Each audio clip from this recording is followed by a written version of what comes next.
je vais aujourd'hui essayer de faire un exploit pour moi, parce que généralement, quand je commence à parler de la cartographie et la marche et la cartographie, je suis intarissable et vous allez être obligé de m'arrêter. De toute façon, ce sera comme ça. Mais là, j'ai décidé de parler d'abord d'un projet en cours, enfin, en fait, c'est un projet ANR on a soumis dernièrement, mais c'est un projet que j'aimerais bien réaliser. Et ensuite, un projet collectif qui concerne plusieurs acteurs. Et ensuite, je vais essayer de vous parler un peu de mon livre Walking and Mapping, Artists as Cartographers. Et en troisième lieu, je vais parler de la fin des cartes, qui est un projet que je fais avec Gwenola parmi d'autres personnes. Je vais essayer d'aller vite. On verra si j'arrive. Donc, comme je l'ai dit un peu dans le résumé, on commence avec l'idée que la majeure partie de la production cartographique actuelle renvoie à l'élaboration de processus de dynamique du changement permanent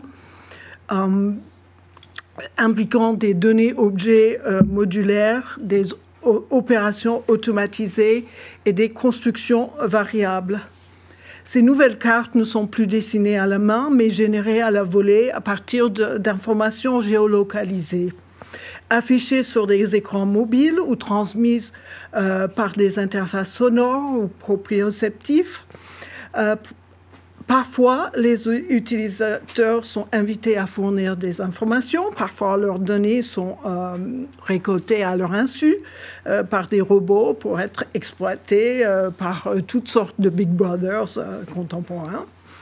Aujourd'hui, ces systèmes cartographiques constituent de puissants moyens de contrôle. Donc, comment les artistes, comme on vient de dire, comment les artistes, et pas uniquement les artistes, comment nous frayons-nous un chemin dans ce paysage sous haute surveillance. Le projet Alter Mapping a été entrepris dans le cadre justement du projet La fin des cartes, qui s'appelle La fin des cartes, territoire rêvé, territoire normalisé. Alter Mapping vise à éclairer ce modèle dominant par l'exploration de paradigmes cartographie autres, allant des cartes de connaissance des aborigènes australiens, par exemple, à la cartographie critique, en passant par des expériences de cartographie sensible et collaborative. Pour archiver des cartes produites au cours du projet et les confronter à d'autres modèles cartographiques, nous mettons en place une base de connaissances interopérable, la Alter Mapping Knowledge Base, et également, on veut mettre en place une revue et une série de workshops et de rencontres qui permettent aux partenaires du projet de déployer une véritable recherche interdisciplinaire. Les cartes produites lors des ateliers seront présentées et discutées à l'occasion des rencontres et des colloques, et aussi dans la revue en ligne. Donc, les objectifs, c'est donc de problématiser la cartographie alternative comme processus, objet, méthode et expérience, afin de produire nos propres applications critiques capables à la fois de tracer et de modeler le paysage. Cette cartographie collaborative associera étroitement artistes et scientifiques, praticiens et théoriciens, géographes, esthéticiens, historiens, anthropologues, designers, artistes. La cartographie, parce que pour nous, je parle un peu du point de vue artiste, la cartographie en tant que processus découvre et produit des informations. Elle peut révéler des caractéristiques intangibles des lieux, rendre visible leur relation avec d'autres lieux et d'autres temps. La cartographie comme méthode, quand elle est problématisée, permet donc non seulement d'observer les similitudes et les tendances dans des données à partir d'un large éventail de sources, mais aussi de changer d'échelle en passant de l'étude attentive des détails à des vues englobantes ou panoramiques. La cartographie sensible et participative permet aux habitants de partager diverses expériences de leur environnement. La cartographie, lorsqu'elle modélise et simule des constructions, nous permet d'imaginer de nouveaux mondes. Les processus à l'œuvre, qu'advient-il de l'imagination cartographique lorsque les cartes sont fondues dans le vaste univers des images numériques et que les processus de cartographie sont normalisés, formalisés par des opérations algorithmiques? Comment cette algorithmisation des représentations influe-t-elle sur la façon dont nous habitons le monde? Qu'en est-il des pratiques qu'elle permet et amplifie, comme le crowdsourcing et la cartographie participative? La collaboration en ligne peut soutenir des projets open source d'intérêt commun, comme OpenStreetMap, mais elle peut soutenir également des organisations paramilitaires, des fanatismes religieux, des réseaux de crimes organisés. Comment l'immersion dans une carte infléchit-elle des résultats et l'expérience des utilisateurs? Qu'apporte l'analyse des processus de cartographie dynamique à l'étude des cartes dites statiques? Dans quelle mesure ces processus sont-ils déjà présents dans des formes de représentation plus anciennes comme les dioramas, les panoramas, les atlas et les jardins? Les enseignements tirés de cette expérience peuvent-ils jouer un rôle dans la conception de cartes alternatives? J'en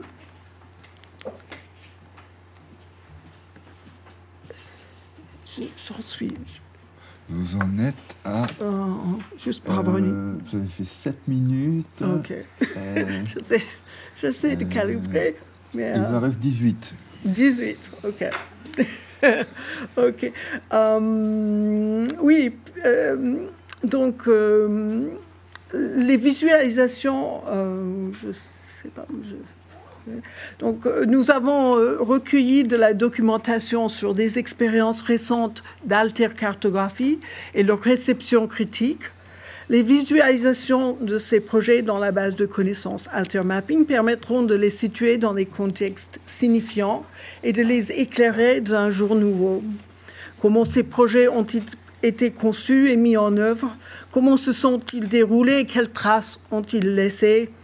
Dans quelle mesure ces résultats peuvent-ils être utiles pour des recherches futures? Comment les cartographes peuvent-ils mieux intégrer des procédures bottom-up et top-down, le bricolage et la prise de décision hiérarchique? Les cartes individuelles gagnent à être confrontées à d'autres cartes pour révéler les configurations plus grandes, par exemple les schémas de restructuration urbaine. Puisque les projets dans la base de données seront tous bien documentés, il sera possible d'apprendre aussi bien des résultats, des réussites, que des tentatives avortées, qui sont parfois plus intéressants que les réussites.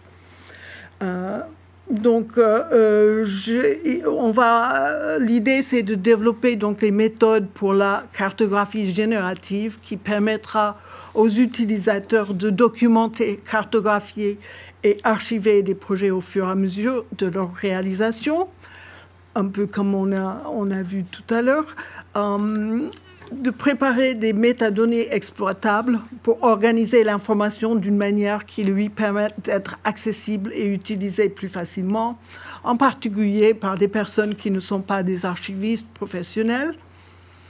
Élaborer un ensemble de catégories pertinentes en enrichissant des ontologies formelles du web sémantique, d'étiquettes proposées par des utilisateurs, mettre à jour les structures et des interfaces afin d'anticiper de nouveaux modes d'utilisation en se concentrant, par exemple, sur les moyens efficaces pour visualiser, rajouter et partager des informations via des appareils mobiles. Et dernièrement, protéger les constructions de données des utilisateurs sans pour autant sacrifier un certain esprit d'ouverture. S'appuyant sur les méthodes mises au point lors du projet La fin des cartes, on va continuer à faire des ateliers méthodologiques, des ateliers pratiques de cartographie, suivi de séances de restitution, mais je vais peut-être aller un peu plus vite parce que ces choses-là, on avait commencé à les mettre en place avec le projet La fin des cartes, et donc c'est peut-être mieux de vous montrer un peu. Là, c'est ce qui va venir, donc il vaut mieux maintenant parler un peu de ce qu'on a pu faire jusqu'ici. Donc, le premier exemple, on va baser ce travail donc, sur des recherches des uns et des autres dans ces domaines. Et je vais commencer par parler des miens, un peu, je vais essayer d'être le plus synthétique possible pour parler de mes recherches. Donc, donc c'est un livre que j'ai écrit, qui est publié l'année dernière, qui s'appelle Walking and Mapping, Artists as Cartographers. Et il vient de... Son point de départ, c'est en fait la convergence de réseaux mondiaux, de bases de données en ligne et de nouveaux outils pour la cartographie mobile qui coïncident avec un regain d'intérêt pour la marche comme vecteur d'art. Comme la marche, la cartographie est une expérience menée à partir d'un point de vue particulier qui nous permet de nous situer dans le monde physiquement, psychologiquement, culturellement. Guy Debord et ses amis ont cartographié les ambiances urbaines dans les rues de Paris. Pour situer ce qu'ils appelaient les plaques tournantes psychogéographiques, il a découpé un plan afin de rapprocher certains quartiers en ajoutant des flèches pour représenter des pentes entre les différentes zones d'ambiance détectées. Richard Long, encore élève à l'École des Beaux-Arts, a piétiné un chemin dans l'herbe et pris une photo du résultat. Janet Cardiff a créé des parcours sonores à Londres, New York et San Francisco qui plongent les promeneurs dans un récit qui mêle éléments fictifs et entourage réel. Esther Pollack et son équipe ont muni des éleveurs Peul au Nigeria de dispositifs GPS et développé un robot qui dessine leurs itinéraires dans le sable. Donc, certains projets d'artistes contemporains captent le GPS émotionnel, d'autres utilisent des techniques satellitaires pour créer des paysages faits de données, des datascapes, et encore d'autres utilisent leurs pieds tout simplement pour faire de la cartographie spéculative. Je suis partie d'une expérience, d'une réflexion sur ces œuvres processuelles dont j'ai pu faire l'expérience, les déambulations dans des villes et des séances de cartographie. Donc, je vais essayer de feuilleter un peu pour vous montrer. Là, je vous donne en même temps un peu la structure du livre. Je l'ai divisé en 5 parties. C'est la première partie, les 2 premiers chapitres sur la psychogéographie et la perception.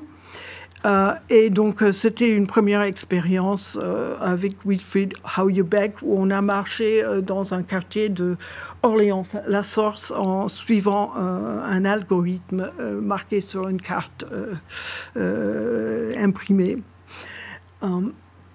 Je peux beaucoup parler de ce travail, mais je vous montre la carte de Guy Debord qui illustre ce que je disais à l'instant sur les cartes psychogéographiques et les plaques, l'hypothèse des plaques tournantes en psychogéographie. Mon deuxième chapitre traite de la marche comme forme de perception ou une forme d'art, et je parle des différents artistes qui utilisent, qui ont développé une réflexion sur la marche en tant que physiquement, avec le corps, comment on marche, les gens de Anna Halprin avec son Task Performances, les danseurs du Judson Church qui ont fait des expériences en marchant, en courant, en portant des poids, etc. Juste pour voir un peu quelle est cette expérience exactement, parce que la marche, quand on marche, on a tendance à tomber à chaque fois qu'on marche et on se rattrape à chaque moment. Donc il y a une sorte de déséquilibre, équilibre. Et donc c'est très important pour la manière dont on envisage la marche. Ensuite, j'ai parlé des marches programmées. Là, j'avais parti du marche algorithmique que je vous ai raconté tout à fait au début. Et là, c'est la manière dont le processus de réalisation structure l'objet d'art. Et je discutais je voulais savoir qu'est-ce qui produisait ces artistes marcheurs. Évidemment, ils fabriquent des cartes, comme Richard Long, qui a fait une carte de marche qui a précédé sa marche, et donc il a marché chaque fois. C'était 1 heure, chaque cercle, il devait faire chaque cercle 1 heure. Mais je ne peux pas en parler, ça, j'irai trop vite, mais c'était le début de sa marche, c'était l'image sur une carte.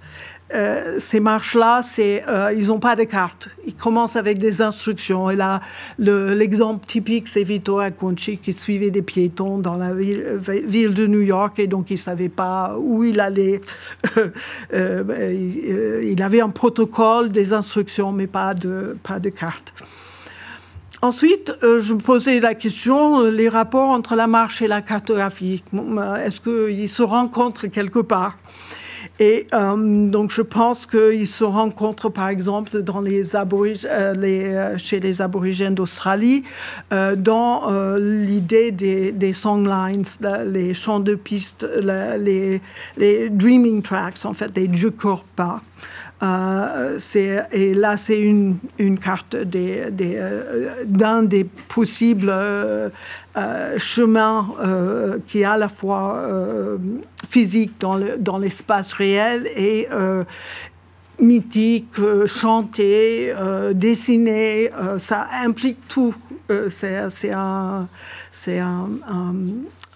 art, un fait social total. On peut dire.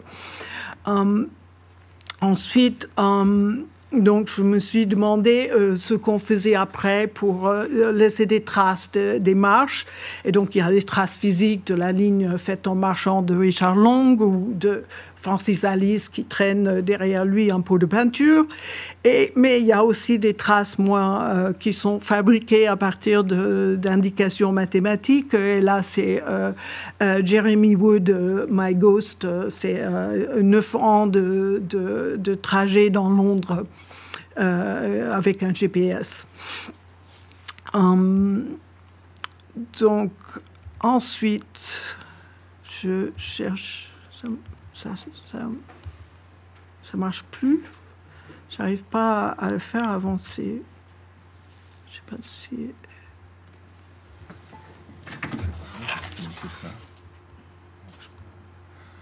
Ça.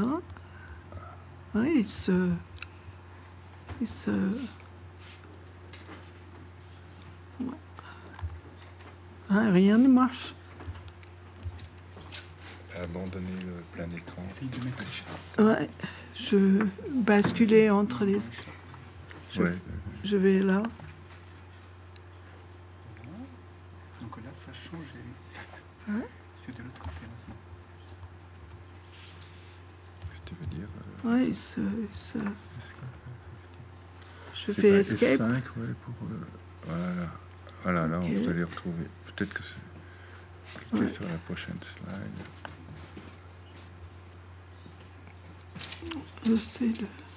Je mets pas un mode présentateur, c'est peut-être un problème. C'est pas la peine. Ouais. Je le laisse comme ça. Ça, vous voyez, je ne sais pas si c'est écrit assez grand. J'ai essayé de... Celui-là, peut-être, mais... Remettez en mode présentation, peut-être que ça va... maintenant que vous avez réglé le problème de l'ancienne diapo, ça va peut-être marcher. Ouais. Sinon, on reviendra ici. Ok, d'accord. Donc ensuite, je me posais la question de ce qui changeait avec les médias numériques. Donc, je discutais des différentes manières de faire des paysages de données avec plusieurs médias qui combinaient de façon différente. Ce que Brecht parlait de faire quelque chose d'artificiel, que la photographie ne permettait pas de nous montrer réellement une usine Krupp. Il fallait construire quelque chose d'artificiel et donc ces artistes-là construisent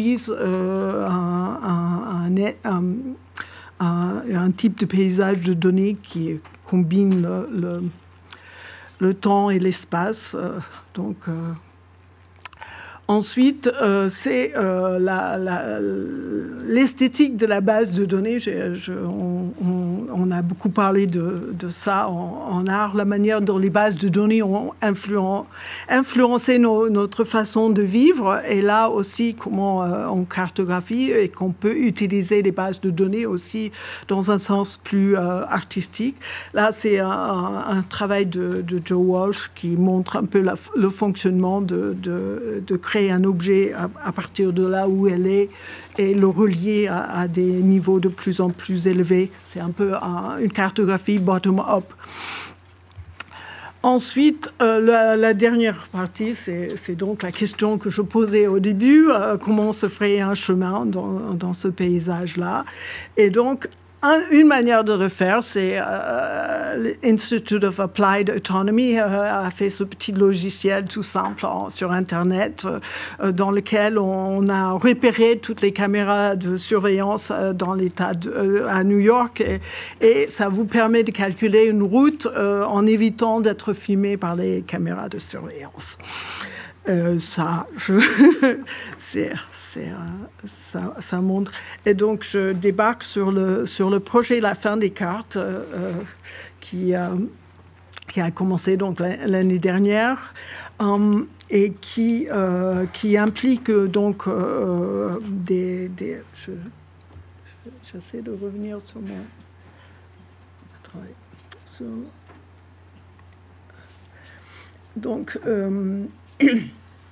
Donc, je le conçois, ce projet-là, la fin des cartes territoire rêvé, territoire normalisé, associe donc recherche scientifique et pratique artistique et créative et propose de questionner la représentation des territoires tant d'un point de vue technologique, scientifique que politique et urbanistique.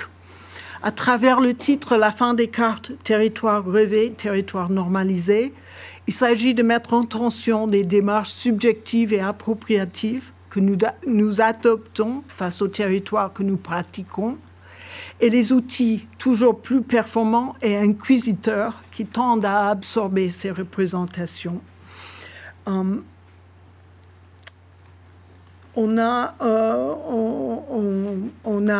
Je ne vais pas vous lire les différents plans. Vous pouvez regarder notre site web que j'ai mis là si vous avez envie d'en savoir un peu plus sur ce projet. Je voulais vous montrer un petit peu des choses qu'on a pu faire dans ce cadre.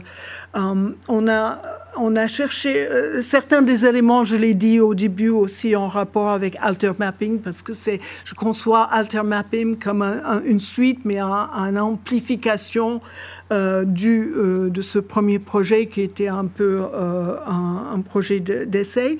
Mais on a plusieurs manières d'agir, et l'une des manières d'agir, c'est on estime que le travail des artistes est très important. Et donc, on a commencé par faire un atelier, donc un workshop avec Esther Pollack et Ivar van Beckum, qui sont venus nous voir à Paris. Et ils ont travaillé avec les participants de différentes universités. J'ai oublié de dire que ça concerne donc l'université de Paris 8 avec Gwenola, ça concerne l'école d'architecture de Toulouse avec Andrea Erlberger, ça concerne l'université de Valenciennes et l'université de Jean Monnet et diverses autres institutions. Vous pouvez voir la liste sur le site web, vous les verrez probablement au passage. Donc, je vous montre quelques images de les expérimentations. On voulait voir à partir de quoi on a une carte. Et là, c'est à partir de « vous êtes ici ». Cette sorte de cercle de vous êtes ici.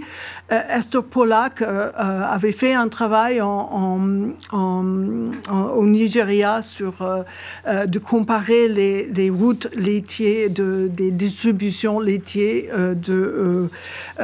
des Fulani, les Peuls, et des distributeurs de lait européens, PIC. Elle a donné aux personnes concernées, toutes les personnes concernées par cette chaîne, un GPS pour traquer leurs itinéraires.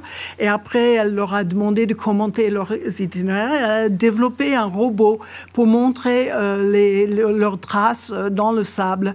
Et depuis, ça l'a beaucoup intéressé, l'idée du robot, mais elle a décidé de laisser tomber D'accord. Donc, elle a commencé à travailler avec les bouteilles de sable tout seul. Donc, je vais juste feuilleter très, très vite. Donc, on a fait une série de rencontres avec un groupe de travail mobile. On va aller voir les uns et les autres pour voir un peu comment ils conçoivent la carte. Et on a été à Toulouse dernièrement pour visiter le Mirail. On a organisé des rencontres, des expositions. Là, c'était des rencontres, une projection de films. Ensuite, des journées d'études sur la cartographie sensible, sur lesquelles j'ai des photos, mais je vais simplement les projeter rapidement. Que vous voyez, on a visité des chantiers sur l'île Saint-Denis, sur lesquels travaillait Emeline Bailly, qui est l'un de nos partenaires au CSTB. Oui, ok, je conclus. Donc, je conclus que j'aime bien que ça soit précis. Donc, je vais vous demander de me poser des questions. Comme ça, c'est vous qui allez me faire conclure.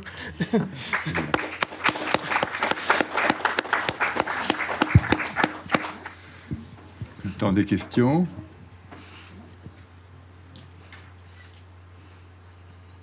C'est un point important pour vous. Oui. Merci pour cette présentation. Tous les exemples que vous avez donnés très rapidement, ce catalogue de cartographie, c'est toujours des données qui sont spatialisées. Est-ce qu'on pourrait penser à représenter des processus sociaux qui ne sont pas forcément spatialisés ? C'est-à-dire, est-ce qu'on pourrait montrer de manière cartographique des évolutions temporelles, par exemple ? Oui, il y a des exemples, je n'ai pas pu l'expliquer, mais dans mon livre, je parle d'un certain nombre de choses qui sont... Enfin, ils sont à la fois spatialisés et qui parlent... Mais effectivement, la carte sert de métaphore très souvent pour montrer le temps. Donc, c'est tout à fait possible. Les exemples que j'ai feuilletés très, très rapidement demandent chacun en longue discussion. Donc, c'est pour ça que je ne pouvais pas. Mais tout à fait, j'ai l'impression que beaucoup de gens, j'ai entendu ces 2 journées, des gens qui même quand ils n'ont pas déjà fait des cartes, ils envisagent de faire des cartes pour montrer. La cartographie, c'est peut-être une façon de montrer quelque chose de concret, quelque part c'est spatialisé, même si c'est sur une feuille plate. Je veux dire, c'est quelque part c'est spatialisé, mais c'est quand même des informations au départ qui ne l'étaient pas. Je ne sais pas si j'ai répondu à votre question. Sinon. Oui. Une question par rapport à la vastitude du sujet, parce que j'ai l'impression qu'avec les termes catalogués, collectés, à chaque fois on tombe dans des sujets assez vastes. Oui. Et qui amènent à des thématiques assez, très ambitieuses, d'englober, en fait, de faire un tout, de créer un univers en soi, et ce qui pose le problème de la subjectivité.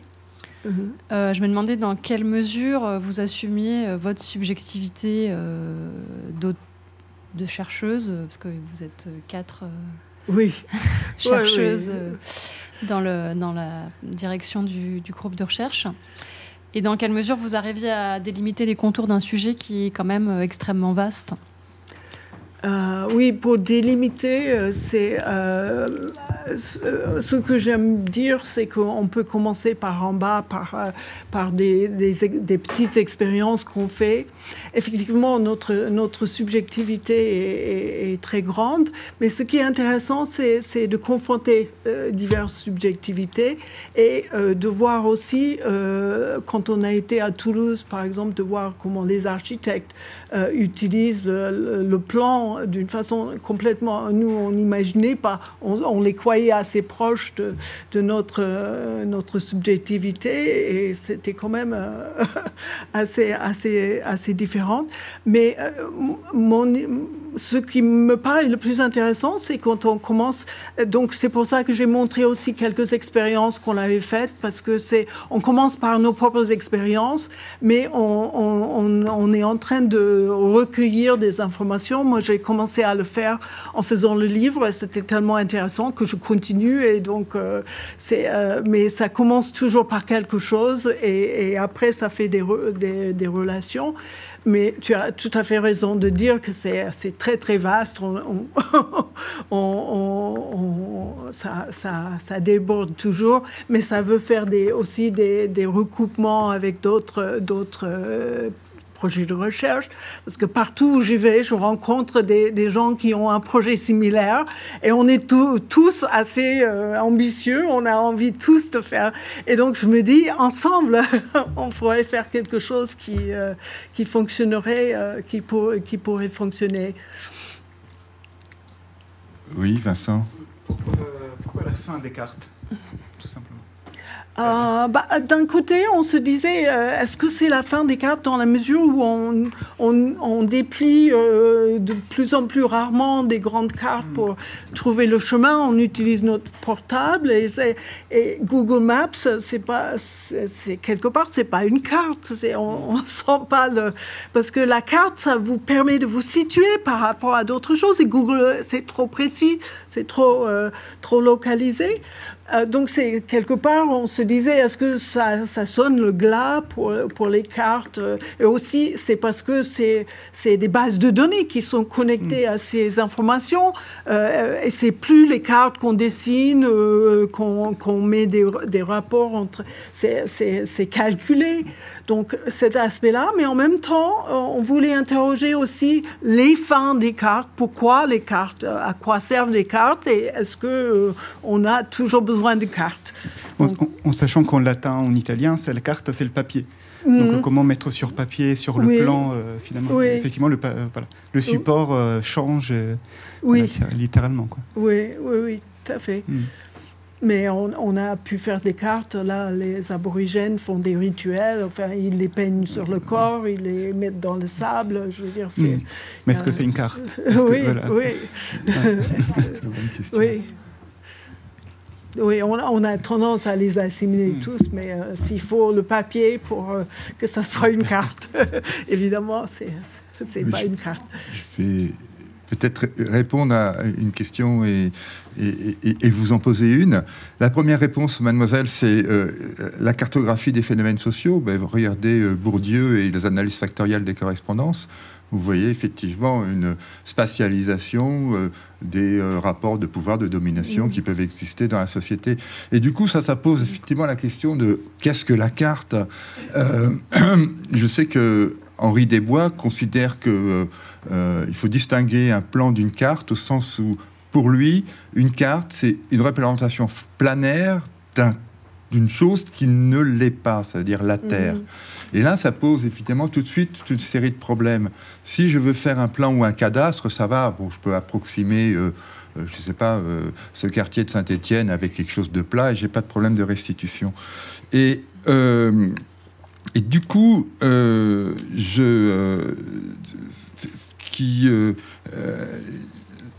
la question que j'ai, elle s'exprime en deux étapes. La première, c'est comment vous articulez vos expériences avec la culture technique et géodésique des ingénieurs, c'est-à-dire ces gens qui, effectivement, ont une série d'algorithmes pour transformer des portions de sphères en plans, avec éventuellement des modes de zoom, etc., et qui fabriquent une culture de la spatialité qui, à mon avis, montre que la culture de la cartographie n'est pas acquise comme ça. C'est-à-dire là, il y a la question de... Finalement, si vous faites ça avec des artistes qui sont eux-mêmes déjà très cultivés, ça va. Mais si on essaie d'imaginer une cartographie qui se déploie auprès d'un grand public qui n'a pas cette culture de la spatialité, ça peut plus fabriquer des relations de domination qu'autre chose. Et du coup, j'ai une question un peu critique, c'est...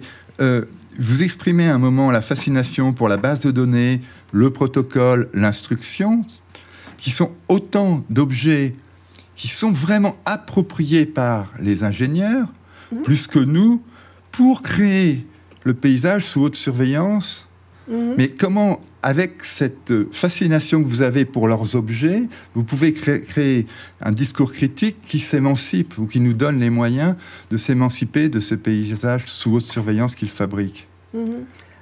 Quelque part, c'est une des techniques, enfin, c'est un peu de parodie, là, avec notre algorithme sur un bout de carton où on se promenait, on avait une carte sur papier, on se promenait, on devait donner des noms à des lieux, donc on appropriait un peu leurs gestes, on devenait nous un peu les... Donc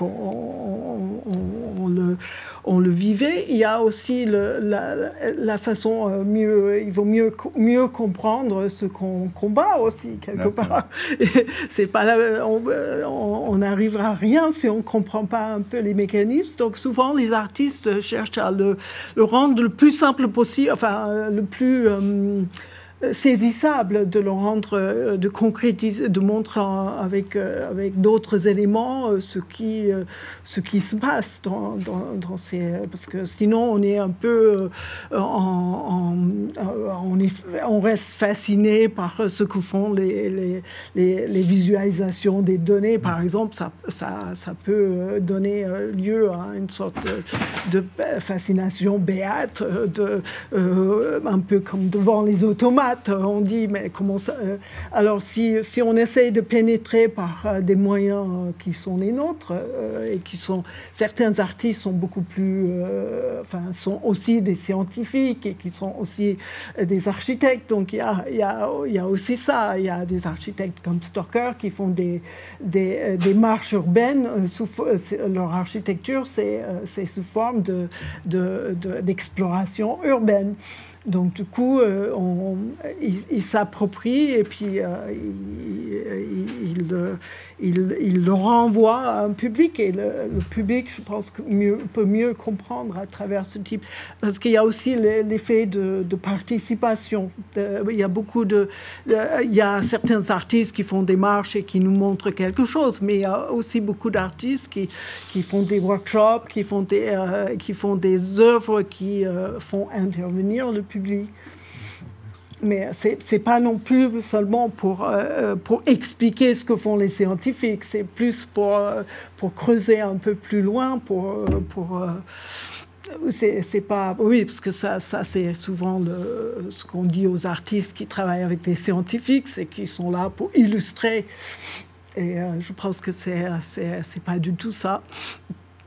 Enfin, ça... Merci.